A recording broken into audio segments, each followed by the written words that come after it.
Kami dari kelompok 8 akan mempresentasikan hasil diskusi kami yang berjudul Proper Budgeting. Sebelum memulai presentasinya, saya akan memperkenalkan diri saya sendiri dan rekan-rekan saya. Perkenalkan, dengan saya sendiri, Tessa Burusumbolon, MPM terakhir 4022, rekan saya Yulindar Fahri, MPM terakhir 4029, dan Desta Amanda, MPM terakhirnya 4172. Baik, pada slide ini saya akan menjelaskan mengenai konsep dari proper budgeting. Secara sederhana, proper budgeting merupakan kebijakan penganggaran pemerintah yang berpihak pada masyarakat miskin dengan tujuan untuk meningkatkan kesejahteraan bagi mereka dan juga pastinya untuk menekan angka kemiskinan di Indonesia sendiri. Nah, di sini proper budgeting itu memiliki arti bahwa anggaran negara itu tidak hanya digunakan untuk pembangunan secara umum aja, tetapi juga diarahkan untuk memenuhi kebutuhan masyarakat yang paling membutuhkan. Nah, konsep dari proper budgeting ini muncul karena masih adanya masyarakat miskin, ada kemiskinan, kemudian ketimpangan sosial, dan juga belum meratanya akses layanan publik di masyarakat. Oleh karena itu, pemerintah perlu memastikan bahwa setiap masyarakat itu dapat memperoleh hak dasar dan kesejahteraannya secara layak. Nah, dasar pemikiran dari proper budgeting itu adalah yang pertama ada keadilan sosial, kemudian yang kedua ada pemerataan kesejahteraan, kemudian ada pemenuhan hak dasar rakyat, dan juga pengurangan ketimpangan sosial sendiri. Nah, jadi anggaran di sini, anggaran pemerintah itu nggak hanya berfokus pada pertumbuhan ekonomi, tetapi juga pada pemerataan manfaat pembangunan. Dalam penerapannya, fokus utama proper budgeting itu diarahkan pada sektor-sektor dasar yang berkaitan langsung dengan kebutuhan masyarakat. Misalnya itu di bidang pendidikan, pemerintah itu menjalankan program Indonesia Pintar atau PIP. Nah, kalau untuk mahasiswa itu ada yang namanya KIP. Untuk membantu PIP itu untuk membantu siswa, dan KIP itu membantu mahasiswa dari keluarga yang kurang mampu agar tetap dapat melanjutkan pendidikan. Nah, minimal itu mereka itu bisa sekolah 12 tahun atau lulus SMA dan atau SMK. Nah, kemudian yang kedua di bidang pendidikan, di bidang kesehatan terdapat program BPJS PBI, yaitu bantuan iuran BPJS yang dibayarkan pemerintah bagi masyarakat miskin sehingga mereka itu tetap dapat memperoleh layanan kesehatan. Nah, kemudian yang ketiga ada di bidang pangan, pemerintah itu memberikan bantuan seperti BPNT atau namanya itu bantuan pangan non tunai dan bantuan beras untuk membantu memenuhi kebutuhan pangan masyarakat. Nah, kalau misalkan di desa itu ada itu setiap berapa bulan sekali itu kan pemerintah desa itu akan mendata siapa aja sih masyarakat atau warga desa yang layak untuk mendapatkan bantuan tersebut. Nah, nanti setiap beberapa bulan sekali itu yang terdata tersebut itu bisa mengambil bantuannya di kantor desa. Nah, kemudian untuk yang keempat itu ada pada bidang air bersih dan sanitasi. Nah, di sini pemerintah itu berfokus untuk membangun fasilitas sanitasi dan akses air bersih untuk meningkatkan kualitas hidup masyarakat. Kemudian yang kelima itu ada melalui bantuan sosial seperti program Keluarga Harapan atau PKH yang membantu keluarga miskin dalam memenuhi kebutuhan dasarnya. Dan yang terakhir itu ada pemberdayaan masyarakat namanya. Nah, di sini pemerintah itu akan memberikan bantuan melalui kredit usaha rakyat atau KUR serta pelatihan UMKM agar masyarakat menjadi lebih mandiri secara ekonomi. Nah, baik, untuk selanjutnya itu kita akan membahas mengenai urgensi atau alasan mengapa proper budgeting itu sangat penting untuk diterapkan terutama di Indonesia ini. Nah, yang pertama, proper budgeting itu diperlukan untuk mengurangi kemiskinan. Misalnya tadi melalui bantuan sosial, kemudian bantuan pendidikan, dan bantuan layanan kesehatan. Nah, artinya anggaran pemerintah diarahkan untuk membantu masyarakat yang paling membutuhkan agar kesejahteraannya itu meningkat. Nah, contohnya tadi misalnya pemerintah memberikan bantuan PKH, terus BPNT, serta BPJS PBI untuk membantu masyarakat miskin memenuhi kebutuhan dasar mereka. Terus yang kedua itu ada proper budgeting bertujuan mengurangi ketimpangan sosial melalui pemerataan pembangunan. Jadi pembangunan itu tidak hanya terpusat di kota besar aja, misalnya kayak Jakarta, Semarang, terus Kota Magelang, Kabupaten Magelang gitu loh. Jadi diharapkan pembangunannya itu bisa sampai ke desa-desa yang ada di pelosok pedalaman, nah yang kayak gitu. Selain itu juga menjangkau masyarakat di daerah yang tertinggal, kemudian juga masyarakat-masyarakat yang berpenghasilan rendah. Nah, terus yang ketiga, anggaran pemerintah itu memiliki fungsi distribusi anggaran atau redistribusi kesejahteraan. Maksudnya di sini pendapatan negara yang berasal dari pajak dan penerimaan lainnya itu digunakan kembali untuk meningkatkan kesejahteraan masyarakat, terutama kelompok miskin dan juga rentan. Terus yang keempat, proper budgeting itu harus mendukung pembangunan yang inklusif, yaitu pembangunan yang dapat dirasakan oleh seluruh lapisan masyarakat melalui akses layanan publik seperti pendidikan, terus kesehatan, dan juga fasilitas umum. Terus yang terakhir, karena masyarakat miskin itu juga membayar pajak secara tidak langsung, misalnya ketika belanja di supermarket. Nah, itu kan ada PPN. Nah, yang di slide ketiga ini saya akan menjelaskan mengenai karakteristik atau ciri-ciri dari proper budgeting. Karakteristik pertama itu bisa dilihat dari sisi pendapatannya. Dalam proper budgeting, kebijakan pendapatan pemerintah itu tidak boleh membebani masyarakat miskin. Oleh karena itu, pajak dan retribusi itu harus lebih adil, serta layanan dasar seperti pendidikan, kesehatan itu kalau bisa itu dibuat murah atau bahkan gratis. Terus yang selain itu, pemerintah itu juga berupaya mengurangi pungutan yang memberatkan masyarakat kecil, terutama pada layanan dasar dan kebutuhan pokok. Kemudian untuk karakteristik yang kedua itu dilihat dari sisi belanjanya. Anggaran pemerintah itu diprioritaskan pada kebutuhan dasar masyarakat seperti tadi, tetap pendidikan, kesehatan, terus ada bantuan sosial dan subsidi. Contohnya pemerintah tadi kayak menjalankan program ada PKH, kemudian bantuan pangan non tunai, kemudian ada subsidi listrik, subsidi BBM, terus subsidi gas, hingga pembangunan fasilitas umum lainnya seperti sanitasi dan air bersih di daerah yang benar-benar membutuhkan. Nah, selain bantuan langsung, pemerintah itu juga melakukan pemberdayaan masyarakat melalui bantuan UMKM dan pelatihan kerja agar masyarakat miskin itu dapat menjadi lebih ekonomis secara mandiri. Karakteristik yang ketiga itu adalah adanya prinsip-prinsip dari proper budgeting. Yang pertama ada transparan, artinya anggaran itu harus terbuka dan dapat diawasi oleh atau dapat diakses oleh seluruh lapisan masyarakat. Kemudian yang kedua itu ada rasional, yaitu anggaran disusun berdasarkan kebutuhan dan data yang nyata. Yang ketiga ada akuntabel, artinya penggunaan anggaran itu harus dapat dipertanggungjawabkan.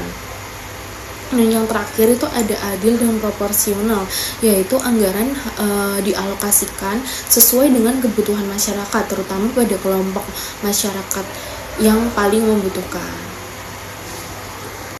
Nah, baik, pada slide ini saya akan menjelaskan mengenai prasyarat kebijakan dalam proper budgeting.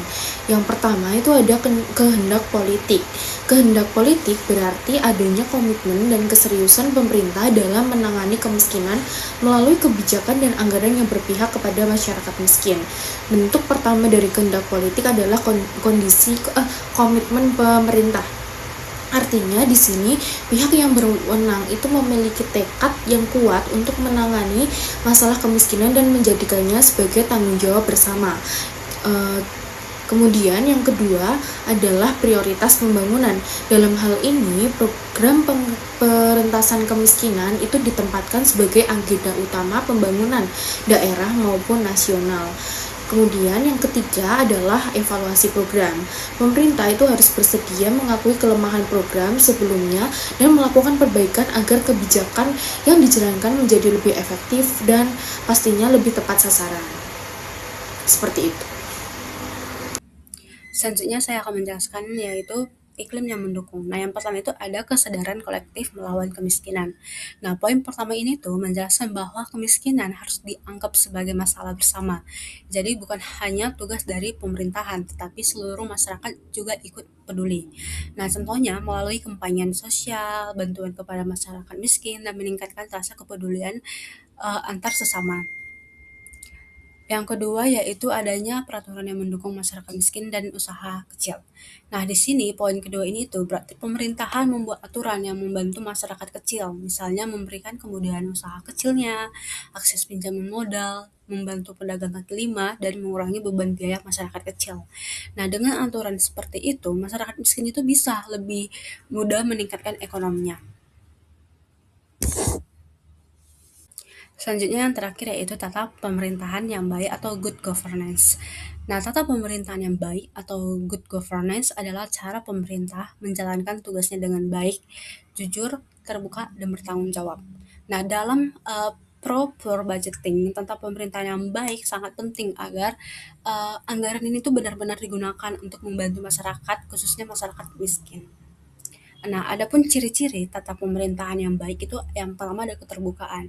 Nah, keterbukaan ini tuh artinya pemerintah bersikap transparan kepada masyarakat. Nah, misalnya masyarakat bisa mengetahui penggunaan anggarannya dan kebijakan pemerintahan secara jelas. Yang kedua ada pertanggungjawaban publik. Nah, pemerintah itu juga harus bertanggung jawab atas setiap keputusan dan penggunaan anggaran kepada masyarakat. Yang ketiga ada penegakan hukum. Nah, semua aturan harus dijalankan dengan adil tanpa membedakan siapapun. Penegakan hukum yang baik membuat masyarakat lebih percaya kepada pemerintahan. Yang selanjutnya ada penghapusan birokrasi yang menyulitkan. Nah, pelayanan pemerintahan ini tuh harus sederhana dan tidak berbelit-belit agar masyarakat ini tuh mudah mendapatkan bantuan dan pelayanannya.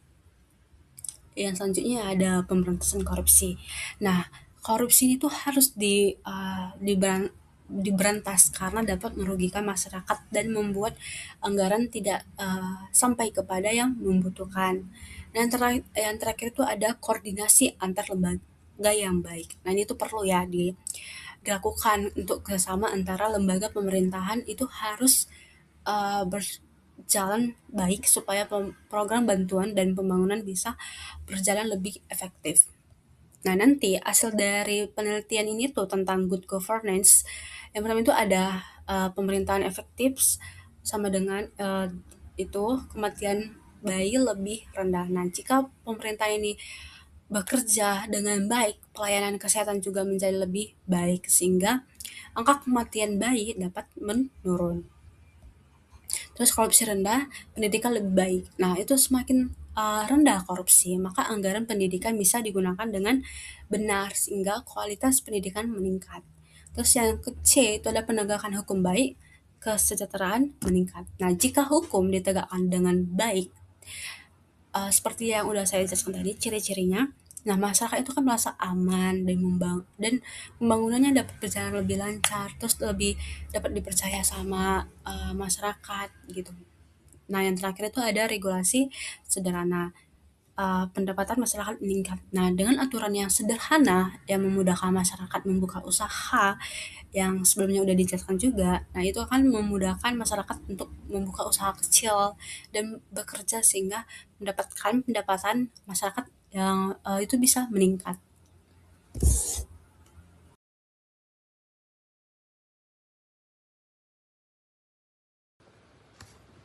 Baik, materi selanjutnya ada keadilan dan proporsional. Anggaran dialokasikan secara proporsional pada sektor-sektor tertentu yang sifatnya mendesak dan berhubungan dengan kepentingan masyarakat luas, sekaligus sebagai kompensasi pemerintah kepada kelompok masyarakat tertentu, yaitu kelompok dalam kalangan miskin, untuk mengurangi ketimpangan pendapatan yang ketidakadilan ekonomi. Dalam tahapan proses evaluasi anggaran, beberapa aspek yang perlu mendapat perhatian diantaranya adalah yang pertama ada saat pelaksanaan anggaran dibuat laporannya dan disampaikan kepada lembaga audit dan publik. Yang kedua adanya audit pelaksanaan anggaran oleh lembaga independen yaitu BPK dan hasil audit disampaikan kepada legislatif dan publik. Dan yang selanjutnya ada setiap temuan audit harus ditindaklanjuti. Yang selanjutnya ada adanya keterlibatan masyarakat dalam melakukan kontrol pelaksanaan dan menindaklanjuti hasil audit anggaran. Yang terakhir adanya evaluasi dampak, baik dampak umum yang mencangkup aspek ekonomi, politik, dan sosial maupun dampak khusus yang terjadi dalam suatu sektor atau program tertentu.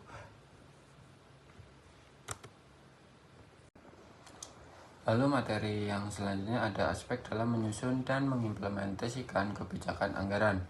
Yang pertama ada aspek penyusunan anggaran. Jadi pengaplikasian dari participatory budgeting yang dapat dipelajari dari negara lain, diantaranya yang pertama ada perumusan anggaran. Jadi perumusan anggaran ini dilakukan melalui public hearing, debat di media massa, dan proses pengambilan keputusan politik dilakukan secara terbuka. Yang kedua ada melakukan analisis anggaran dengan melibatkan kelompok masyarakat, termasuk kelompok masyarakat miskin. Dengan demikian, mereka mempunyai akses terhadap informasi mengenai mata anggaran yang pokok, biaya, dan dampaknya terhadap kelompok miskin. Dari kedua hal yang sudah saya jelaskan tadi, perlu dilakukan karena pada dasarnya masyarakat memiliki hak untuk mengetahui kebijakan yang akan dilaksanakan. Jadi, dampak lain yang dapat diperoleh dengan melibatkan masyarakat secara langsung adalah pemerintah daerah dapat mengetahui secara tepat apa yang sebenarnya dibutuhkan oleh kelompok masyarakat, termasuk oleh kelompok masyarakat miskin tersebut. Lalu, aspek yang berikutnya ada aspek penerimaan anggaran. Jadi, sumber PAD yang secara langsung melibatkan masyarakat adalah pajak dan restitusi. Dengan demikian, melalui PAD, pemerintah daerah dapat membentuk kebijakan anggaran yang bersifat pro orang miskin dengan cara yang pertama itu ada tidak membuat kebijakan pungutan daerah yang secara langsung dirasa membebani orang miskin. Misalnya, membebaskan dari keharusan membayar pengobatan di puskesmas. Terus ada pembayaran SPP, retribusi pembuatan KTP, dan sebagainya. Yang kedua itu tidak membuat kebijakan pungutan daerah yang secara tidak langsung membebani orang miskin. Misalnya, mempertimbangkan kembali pengenaan pajak atau retribusi daerah terhadap hasil produksi pertanian, perikanan, peternakan, industri rumah tangga, industri kecil yang diproduksi oleh kelompok masyarakat miskin. Jadi, jika dua pilihan tersebut tidak dapat dilaksanakan, setidaknya pemerintah daerah dapat membuat kebijakan pungutan yang bersifat progresif, yaitu mengenakan tarif khusus atau tarif yang lebih murah terhadap kelompok masyarakat yang dianggap dikategorikan miskin. Aspek selanjutnya ada aspek pembelanjaan daerah. Dalam hal ini ada dua pendekatan yang dapat ditempuh sekaligus, yaitu yang pertama ada pembelanjaan sektoral dan lintas sektor. Jadi yang pertama, pada umumnya alokasi pembelanjaan pemerintah daerah maupun pemerintah pusat untuk program penanggulangan kemiskinan nilainya relatif kecil. Artinya ketika pemerintah daerah atau pemerintah pusat melakukan pembelanjaan di setiap bidang, maka kemanfaatannya harus diupayakan agar benar-benar dapat dinikmati oleh kelompok masyarakat miskin. Yang kedua ada pembelanjaan pemerintah untuk mendukung upaya penanggulangan kemiskinan tidak selalu harus diterjemahkan sebagai sekedar menambah belanja untuk program ini atau program itu. Jadi mengingat ketersediaan belanjaan di banyak sektor dan dana yang terbatas, hal ini hanya dapat dilakukan jika pembelanjaan yang dinilai tidak efisien itu harus dikurangi. Yang ketiga ada strategi penanggulangan kemiskinan justru akan mengalami kekurangan atau cacat secara mendasar. Jadi jika hal ini tidak dikaitkan dengan dampak yang ditimbulkan oleh kebijakan pembelanjaan pemerintah secara umum terhadap aspek kemiskinan. Yang keempat ada analisis mengenai penerimaan proporsi manfaat dan belanja publik dapat dibedakan menuntut kelompok penghasilan. Jadi dengan metode ini dapat disimpulkan apakah kebijakan belanja publik bersangkutan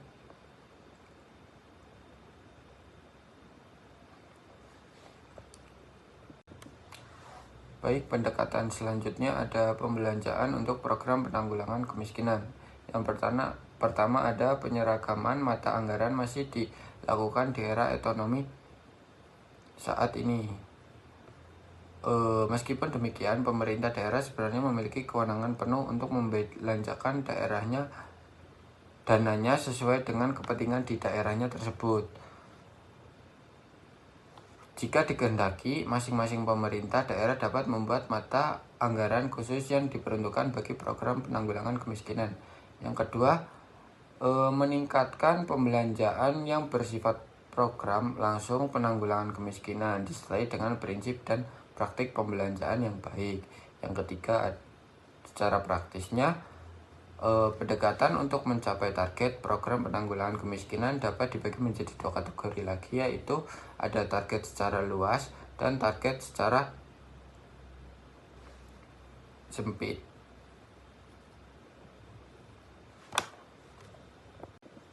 Baik, cukup sekian presentasi dari kelompok kami. Bila ada kesalahan penjelasan dan kesalahan kata dan kurangnya penjelasan, mohon dimaafkan. Wassalamualaikum warahmatullahi wabarakatuh.